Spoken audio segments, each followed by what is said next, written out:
The enigmatic legacy of Hetty Green, 11 shocking facts about America's first female tycoon and her family. Hetty Green, known as the Witch of Wall Street, was notorious not only for her immense wealth and shrewd financial acumen but also for her extreme frugality and unconventional lifestyle. Born Henrietta Howland Robinson in 1834, she was once the richest woman in the world, a status achieved through meticulous investment strategies during economic crises. Here are 11 shocking and intriguing facts about Hetty Green and her family, illustrating the complex tapestry of their legacy. Fact number 1. Hetty's battle against her own family. One of the most scandalous aspects of Hetty Green's life was her prolonged and bitter inheritance battle against her own family. When her father, Edward Mott Robinson, died in 1865, Hetty expected to inherit the entirety of his considerable fortune, estimated to be around $5 million, equivalent to over $80 million today. Instead, the estate was to be split equally between her and her siblings. Refusing to accept this division, Hetty launched a series of legal challenges against her siblings to secure the entire estate for herself. This feud was not only bitter but also public, enhancing her reputation as the Witch of Wall Street, a moniker earned from her ruthless financial tactics and her austere, somber attire that made her a formidable and somewhat fearsome figure in the financial sector. Her actions during this dispute previewed the aggressive tactics she would later employ on Wall Street, including her litigious nature and unabashed pursuit of financial gain. Number 2. A controversial medical decision. In 1884, 9-year-old Edward Ned Green, Hetty's son, injured his knee while sledding in Bellows Falls, Vermont. Hetty's reaction to Ned's mishap was to disguise him in ragged clothes and seek free treatment at charity hospitals to avoid medical expenses. This delay in receiving proper medical care exacerbated his condition, leading to an infection. Ultimately, the untreated injury and subsequent complications necessitated the amputation of Ned's leg. This decision not only highlighted Hetty's extreme frugality but also permanently marred her reputation as a mother, casting a long shadow over her maternal legacy and painting her public image as a mother whose financial greed outweighed her parental duties. Number 3. Profiting from panic. During the Panic of 1907, Hetty Green demonstrated her financial acumen by lending approximately $1.1 million in gold to New York City banks that were near collapse. This bailout, offered at high interest rates and under strict repayment terms, provided crucial liquidity but greatly benefited Hetty, showcasing her ability to exploit economic downturns for personal gain. By demanding high collateral and leveraging the desperate situation of the banks, Hetty not only profited handsomely but also solidified her dual image as both a financial savior and a ruthless capitalist who profited from public crises. Number 4. The icon of frugality. Despite being one of the wealthiest women of her time, Hetty Green adopted a lifestyle that was extraordinarily frugal. She wore the same black gown until it faded and became threadbare, and she was known to eat cheap pies that cost only a few cents, all to save money. Her personal offices were poorly heated and sparsely furnished, further showcasing her minimalist and parsimonious lifestyle. This stark contrast to the lavish lifestyles typical among America's elite not only made her a subject of public fascination but also earned her the nickname, the Witch of Wall Street. Her extreme frugality, while economically advantageous, often drew criticism and scorn from the public and press alike. Number 5. Family feuds and legal battles. Hetty Green's life was also marked by significant legal disputes, notably the contestation of her aunts Sylvia and Howland's will in 1865. Sylvia intended to leave much of her $2 million estate to charity, but Hetty, believing the money should remain in the family and allegedly promised to her, challenged the will.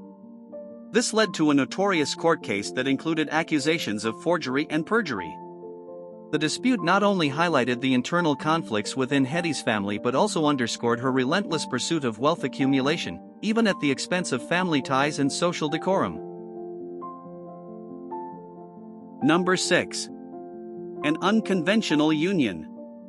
Hetty Green married Edward Henry Green in 1867, but the marriage was defined more by financial pragmatism than romantic involvement. Edward brought considerable debt into the marriage, having lived a lifestyle beyond his means. To protect her sizable assets, Hetty insisted on a strict prenuptial agreement and kept their finances distinctly separate throughout their marriage. They lived apart for the majority of their union, with Edward residing in Bellows Falls, Vermont, where he managed railroad interests and other investments, and Hetty remaining in New York City to handle her vast financial empire. This arrangement allowed Hetty to operate freely in a male-dominated financial industry and avoid the financial instability Edward's debts might bring to her assets. Number 7. The extravagant heir. Upon Hetty's death in 1916, Edward Howland Robinson Ned Green inherited an estimated $100 million, a fortune that made him one of the wealthiest men in America overnight. Contrasting sharply with his mother's penny-pinching ways, Ned indulged in a life of opulence. He built the palatial Green Hotel in Dallas, Texas, in 1923, which became known for its extravagant amenities and high-society events. Besides his fondness for architecture, Ned was an avid collector of automobiles, rare coins, and stamps, often spending lavishly on these hobbies. His flamboyant lifestyle was not just a personal choice but also a statement, deliberately countering his mother's frugality that he had grown up under. Number 8. Philanthropic aftermath. Sylvia Green Wilkes, Hetty's daughter, took a path different from her brother, focusing on philanthropy. Inheriting a portion of Hetty's wealth, which was also around $100 million, Sylvia contributed to various social causes and charities throughout her life. Her philanthropic activities starkly contrasted with her mother's minimal charitable contributions and were perhaps influenced by a desire to alter the public perception of the Green family. Sylvia's efforts in philanthropy helped paint the family name in a more positive light, distinguishing her personal legacy from the one left by her mother. Number 9. The discreet modern Greens. The descendants of Hetty Green today maintain a very low profile, starkly contrasting with the public lives of their ancestors. Hetty's great-grandchildren and beyond have largely stayed out of the public eye, with very little information available about their lives or the current status of the Green family fortune. This shift to discretion is a significant departure from the flamboyant financial dealings and public scrutiny that marked the lives of Hetty and her children. Today, the Greens prefer privacy, focusing on maintaining the family wealth away from the public's prying eyes and the media spotlight, which continues to be fascinated by Hetty's legacy. Number 10. Posthumous legal entanglements. Following the death of Hetty Green's son, Ned, in 1936, his estate quickly became the center of numerous legal challenges that reflected the litigious legacy left by his mother. Valued at approximately $40 million, equivalent to about $750 million today, Ned's estate attracted claims from alleged illegitimate heirs and creditors, which mirrored the legal battles Hetty often faced. Notably, several parties emerged claiming to be Ned's children entitled to his fortune, although none could substantiate their claims. Additionally, Ned's penchant for lavish spending and generous loans led to disputes over unpaid debts, including significant sums owed to contractors from his extravagant projects like the Green Hotel. These disputes required over a decade to resolve, significantly depleting the estate's value through prolonged court battles and legal fees.